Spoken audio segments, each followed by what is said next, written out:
It's a new year, Virgo, Happy New Year. It's January 2022 and love is in the air. And I say that for good reason, astrologically. And I'm going to animate the chart so you can see exactly why. With this fifth house of your horoscope, really fully laden with a lot of planets. That's a heavy duty sort of combination of planets, including the retrograde Venus, which is a very powerful planet for you. New moon taking place there right on the day that Mercury exits. So there's a little less energy there, but the new moon shows us new resolutions associated with this area of your life. Creativity, expression, children, love, new love, possibly too many irons in the fire in that respect with so many planets there. And most definitely a need to reconsider your love life in 2022. Why do I say that? Because of the retrograde Venus. Venus is the natural planet of love. And it's quite clear with the karmic planet South Node, North Node having been in these angles. Here we see Mars with this South Node strongly influencing your domestic sphere. You're working through a whole lot of stuff in that area. But this fourth house, this is this lower part of the chart, the fourth house also has to do with your inner peace and contentment. Jupiter in the other angle with Neptune. It's a very powerful sort of chart when the angles are so heavily dominated, especially these angles here. The fourth is your domestic happiness, seventh is your marital life, and the fifth house here, which we've been talking about, has a lot to do with your romance, your love affairs, and the way you express yourself.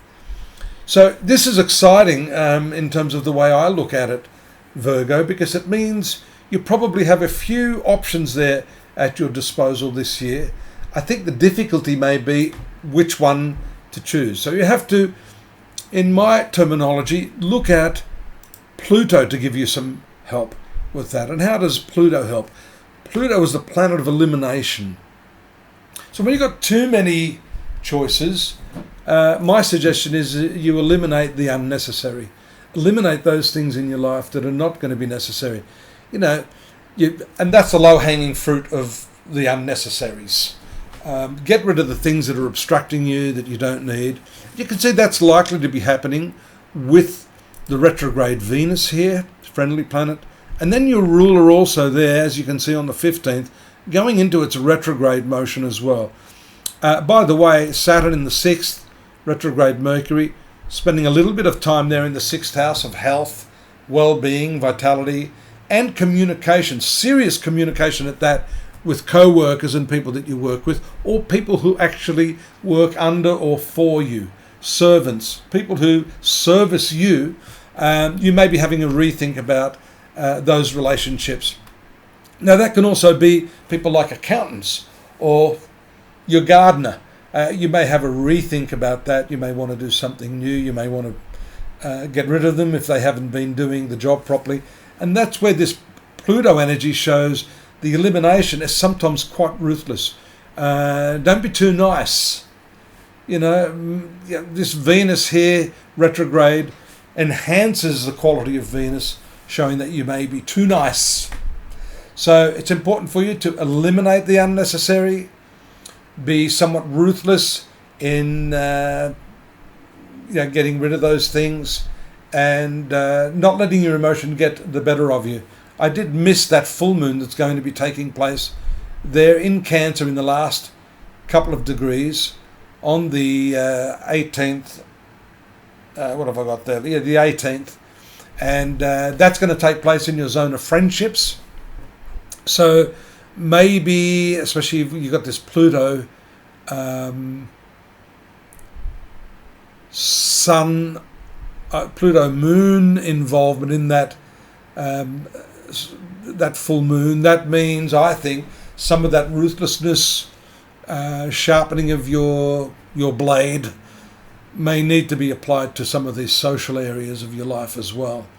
And that's probably something you don't want to hear, but it may be necessary for you in this early part of the year, especially where you're making your resolutions, and I presume you're making some resolutions. Mars moves into the 5th house there at the very tail end of the month. That again is going to bring quite a bit of heavy, decisive action energy. But look here, you've got these retrograde. Mercury has moved back right at the end of the month as well. So on the one hand, you really want to push this expression forward. You want to maybe move forward on a new relationship or a new hobby. But then you've got these other retrograde planets that are obstructing you, acting as a sort of a tug of war within yourself. Venus goes direct there on the 29th. That's a saving grace that gives you a little bit more confidence in what you have to do, especially if that has to relate to any of your educational pursuits or some travels or some teaching and learning tools that may be associated with this creative energy or hobby or even a sport. Mars makes you very fond of sports because it's an action planet. The 5th house is a competitive area of your horoscope. A lot more responsibility will be taken in your workplace, and a more serious tone maybe towards the end of the month, shown by the Sun and Saturn combination. Find out more. I've got a whole lot more there for you this month. It's really quite big. I've spent a lot of time, believe me. There's a 3,000 word essay on the 2022 forecast for Virgo. I've got the monthly synopsis of the aspects there.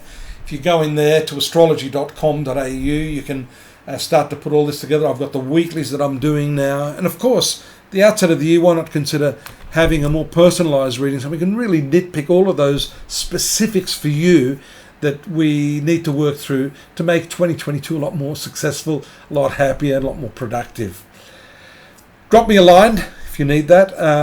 Subscribe, tell your friends, all that usual stuff, and I'll see you here next month. Bye-bye.